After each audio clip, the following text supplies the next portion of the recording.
নাম প্যালেস্টাইন। মৃত্যু থেকে আবার জেগে উঠি, নদী থেকে সমুদ্রতে স্বাধীনতা আনতে আমি ছুটি। আমার নাম প্যালেস্টাইন। ফিনিক্স পাখির মতো জেগে উঠি, নদী থেকে সমুদ্রতে স্বাধীনতা আনতে আমি ছুটি। আমার নাম প্যালেস্টাইন। আমি আমার মাটির জন্য মরি।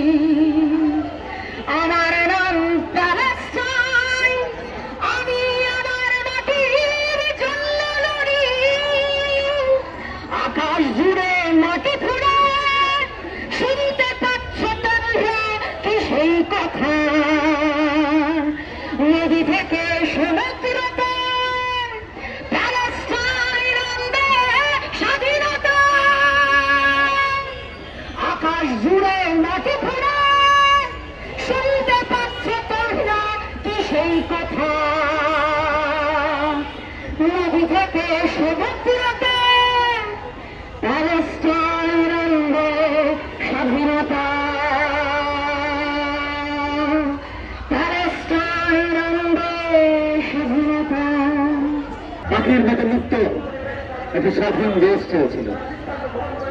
পৃথিবীর সবচাইতে বড় যে গোরস্থান তা নির্মাণ করেছে পৃথিবীর সবচেয়ে বড় শয়তান। পৃথিবীর সবচেয়ে বড় যে শয়তানদের দল, তাদের যে বড় বড় নেতা ইসরায়েল আর আমেরিকার নেতা। সারা দুনিয়াতে খোদ আমেরিকাতে লাখ লাখ মানুষ এই অন্যায় প্রতিবাদ করছে। খোদ আমেরিকা সহ সারা দুনিয়ার এই যে লক্ষ কোটি কোটি মানুষ এই অন্যায় প্রতিবাদ করছে। সারা দুনিয়ার মানুষের কাছে কি অসহায় লাগে না? কি অসহায় আমরা? কিছু রাষ্ট্রপ্রধানের সিদ্ধান্তের কারণে সারা দুনিয়ার মানুষ চুপ থাকবে। এই হচ্ছে পুঁজিবাদের নির্বলতা। এই পুঁজির গ্রাস থেকে আমাদের মুক্ত না হওয়া পর্যন্ত ইসরায়েল কেন, সারা দুনিয়ার কোনো ফিলিস্তিন কেন, সারা দুনিয়ার কারো কোনো মানুষের শান্তি নাই। সারা দুনিয়ার মানুষ যে অন্যায়ের প্রতিবাদ করছে, একদিন না একদিন ওই গোরস্থানের মধ্যে যে গোলাপ ফুটে উঠবে, ওইখানে একটা শিশু যদি বেঁচে থাকে, ফিলিস্তিনের একটা শিশু যদি বেঁচে থাকে, ইতিহাসে এর প্রতিশোধ ভেবেই নেবে। ইতিহাস এভাবে ফিরে এসেছে। মুশকিল হচ্ছে ইতিহাসের গতিটা একটু স্লো, একটু ধীরে আগায়। 100-200 বছর আমাদের কাছে অনেক বড়, কিন্তু 200 বছর 100 বছর পরে আমরা যখন দেখি, এক সময় রোমান সাম্রাজ্য ছিল, এক সময় হিটলার ছিল দুনিয়ায়। হিটলার মনে করেছিল এই দুনিয়ার সমস্ত ক্ষমতা তার হাতে, সারা দুনিয়াকে সে ধ্বংস করে দিতে পারবে, তার মুঠিতে আবদ্ধ করে রাখতে পারবে। সেই হিটলারের পরিণতি আমরা জানি। একইভাবে বাংলাদেশের শেখ হাসিনা বলেছিল সে বাংলাদেশের সে চিরজীবন ভালো পেয়ে থাকবে। আমরা তখন বছরের পর বছর এই শাহবাগে, এই আশেপাশে রাস্তায়, বিভিন্ন জায়গায় চিৎকার করে বলেছিলাম, ইতিহাস তা বলে না।